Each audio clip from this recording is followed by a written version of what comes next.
अवस्था जमी बाहर बाजिब बीजेपी सरकार से दायित्व आपण माने लड़ाई करेंगे एवं जे पर्यंत मोहन सरकार गादीच्युत रही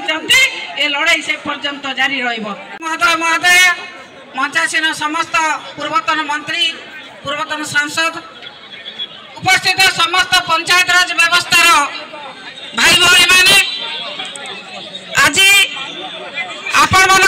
एवं गतकाली आपण विधानसभा आम विधानसभा को अचल करूँ आपण मानक जो भाई भाव में अणदेखा कर क्षमता को अपहरण कर फेर नदेला पर्यंत आम लड़ाई विधानसभा जारी रखू आपण विधानसभा बंद कर आसीचु समस्ते जानी पूर्वतन मुख्यमंत्री नवीन पट्टनायक दल स्तर में बेनिफिट पाइबे शोषण करेंगे किभली भाव में बुझी नेता माने बीजेपी से प्रत्येक ब्लॉक ऑफिस प्रत्येक पंचायत ऑफिस कंट्रोल करेंगे यही उद्देश्य से ऑर्डर कर ऑर्डर को उठा नकला पर्यंत आपण मानक विधानसभा आम लड़ाई लड़ाई करूँ आपण मैंने पंचायत लड़े तो समस्त लड़े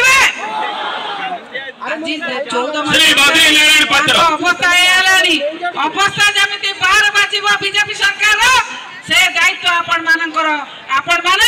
लड़ाई करेंगे एवं जे पर्यंत मोहन सरकार गादीच्युत रही ए लड़ाई से पर्यंत जारी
जदि आपंक आम भिडी भल लगा तेब आम चैनल को लाइक शेयर और सब्सक्राइब करने को जमा भी भूलु नहीं।